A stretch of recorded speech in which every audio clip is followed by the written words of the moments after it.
السلام علیکم ورحمۃ اللہ وبرکاتہ۔ میں ہوں بلال خان اور آپ دیکھ رہے ہیں MBK۔ دوستو، اگر آپ یہ تصویر دیکھ کر یہ سوچ رہے ہیں کہ اس تصویر میں دو پردہ نشین شہزادیاں یا دو شیزائیں ہیں تو یقیناً آپ کی غلط فہمی ہے۔ آپ کو حیرت ہوگی یہ جان کر کہ اس پردے میں چھپے ہوئے یہ دو شہزادے نہیں بلکہ دو صاحبزادے ہیں، بلکہ یوں کہہ لیں یہ دو پیرزادے۔ ان پردہ نشین پیرزادوں کا تعلق پاکستان کے اس عظیم مذہبی گھرانے سے ہے کہ جس کے بڑوں کا نام سن کر آج بھی لوگ ادب سے سر جھکاتے ہیں۔ اسلام آباد میں واقع گولڑہ شریف، جو مجاہد ختم نبوت پیر سید مہر علی شاہ رحمۃ اللہ علیہ کی یادگار ہے، اور ان کے بعد پیر سید نصیر الدین نصیر گیلانی رحمۃ اللہ علیہ جیسے عظیم عالم، مبلغ، شاعر اور عظیم ادیب کی مسند پر بیٹھے ہوئے یہ لوگ جو آج ان کی آل اولاد ہونے کا دعویٰ کرتے ہیں، ان کی شادیوں میں اہل محلہ اور اہلیان علاقہ کو جس طرح سے اذیت دی گئی اور جس کرب میں انہیں ایک ہفتے رکھا گیا وہ ناقابل بیان ہے۔ ایک ہفتے تک لوگوں کو بدترین آتش بازی اور ڈھول دھماکے سے وہ اذیت پہنچا دی گئی کہ لوگ ان کے بزرگوں کا نام لے کر ان کو کوستے رہے۔ پیر سید مہر علی شاہ اور پیر سید نصیر الدین گیلانی رحمۃ اللہ علیہ، کہ جن کے نام لے کر لوگ آج بھی ان کا ادب و احترام کرتے ہیں، ان کی اولاد بدقسمتی سے نہ تو ان کی روایات کی امین ہے اور نہ ہی ان کی تعلیمات پر عمل پیرا ہے۔ یوں تو گولڑہ شریف میں گدی نشینی کی وجہ سے آپس میں کئی پیر گتھم گتھا ہیں اور ہر ایک کا دعویٰ ہے کہ اس گدی کا اصل وارث وہ ہے، لیکن فی الوقت جو بڑا نام چل رہا ہے وہ پیر غلام نظام الدین جامی کا چل رہا ہے، جن کا یہ دعویٰ ہے کہ وہ پیر سید نصیر الدین نصیر گیلانی رحمۃ اللہ علیہ کی مسند نشین ہیں۔ پیرزادوں کی اس شادی نے جہاں پر بہت سے لوگوں کو تکلیف دی،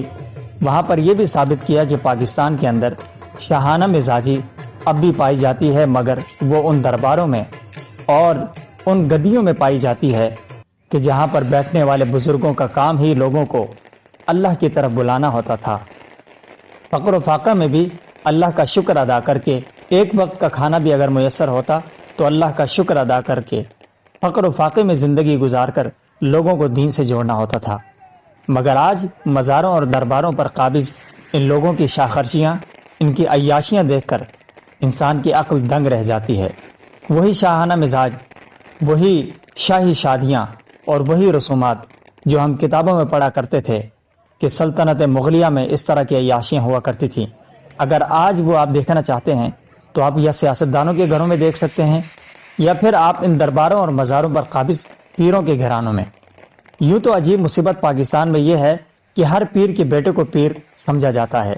جیسے کہ پیر سید نصیر الدین نصیر گیلانی رحمۃ اللہ علیہ کہا کرتے تھے کہ ضروری نہیں ہے کہ ہر پیر کا بیٹا بھی پیر ہو، مگر بدقسمتی سے یہاں پیر کا بیٹا جتنا بد عمل اور شریعت سے دور ہو اسے اتنا بڑا ولی اللہ سمجھا جاتا ہے۔ گولڑہ شریف کے صاحبزادوں کی یہ شادی جہاں اہل علاقہ کے لیے ایک ہفتہ اذیت بنی رہی، وہیں پر اس شادی پر کروڑوں روپے خرچ ہوئے۔ سوچنے کی بات یہ ہے کہ جن درباروں میں دنیا بھر کے غریب ترین لوگ اور دنیا کے درد کے مارے ہوئے لوگ آس اور امید لے کے اپنی جاہلیت کی وجہ سے یا اپنی کم علمی کی وجہ سے یا پھر اپنی عقیدت کی وجہ سے جاتے ہیں اور اپنے خون پسینے کی کمائی کا نذرانہ ان پیروں کے درباروں پر پھینک کر چلے جاتے ہیں، ان غریبوں کے مال پر پلنے والے یہ پیرزادے اور یہ درباروں کے مجاور جب اس طرح لوگوں کے پیسوں پر عیاشی کرتے ہیں تو یقیناً انسان کو بہت افسوس ہوتا ہے۔ وہ لوگ جن کے بزرگوں نے پاکستان میں بلکہ بر صغیر میں ایک عظیم نام کمایا اور اس بر صغیر میں دین حق کی دعوت دی، ان کی مسند پر قابض یہ لوگ جب ان کی تعلیمات کو اپنے ٹھوکر سے اڑاتے ہیں تو یقیناً بہت بدقسمتی کی بات ہے۔ ایک طرف ہم دیکھتے ہیں کہ غربت اس قدر ہے کہ ہمارے ملک میں لوگ پانی کی بوند بوند کو ترستے ہیں اور نوالے کو ترستے ہیں، مگر دوسری طرف یہ پیرزادے جو اسی غریب عوام کے نذرانوں پر چلتے ہیں اور پلتے ہیں، وہ اس قدر شاخرچیاں کرتے ہیں کہ اس خرچے سے لاکھوں غریب کھانا کھا سکتے ہیں۔ اسلام آباد میں یہ پہلی شادی ایسی نہیں ہے، بلکہ اس سے پہلے بھی اس طرح کی شاخرچیاں عیدگاہ والے پیر نقیب الرحمان کے بیٹے حسان حسیب الرحمان کی شادی پر بھی اس طرح کی بدقماشیاں سامنے، جس میں کروڑوں روپے اڑائے گئے۔ کیا کوئی حکومت یا کوئی ادارہ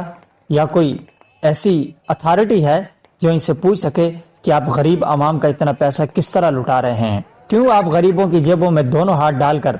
ان کو عقیدت کے نام پر لوٹتے ہیں اور اس پیسے سے عیاشی کرتے ہیں؟ کیا کوئی مذہبی طبقے میں کوئی ہے ان سے پوچھنے والا کہ یہ شریعت کی اس طرح خلاف ورزی کیوں کرتے ہیں؟ کیا کوئی پوچھنے کی جرات کر سکتا ہے کہ ان پیروں کے نام پر ان کی نیک نامی کو بیچ کر کھانے والے یہ لوگ ٹیکسز کتنا دیتے ہیں؟ کیا کوئی پوچھ سکتا ہے کہ پاکستان کے اندر جو بھیک مانگی جا رہی ہے اپنے قرضوں کو ختم کرنے کے لیے، ان قرضوں سے پہلے یہ گدی نشین جو ہیں ان کے درباروں اور مزاروں کو اور امام بارگاہوں کے اندر جو لوگ چندے لیتے ہیں اور اسی طرح دیگر مذہب کے نام پر جو لوگ چندے لیتے ہیں، لوگوں کی جیبیں خالی کرتے ہیں، کبھی جا کر ان لوگوں سے پوچھا گیا کہ آپ اس کا کتنا ٹیکس دیتے ہیں اور اس کا کیا کرائیٹیریا ہے؟ اگر ان درباروں اور ان مزاروں کے اوپر یہ جو چندہ کی باکسز ہوتے ہیں حکومت اور اوقاف ان کو اپنے قبضے میں لے تو میں یقین سے کہہ سکتا ہوں کہ پاکستان کے اندر غربت دنوں میں مٹ جائے گی۔ پاکستان کے اندر سب سے بڑی کمائی کے اڈے بنے ہوئے ہیں ایسے دربار اور ایسے مزار جن کے اوپر نااہل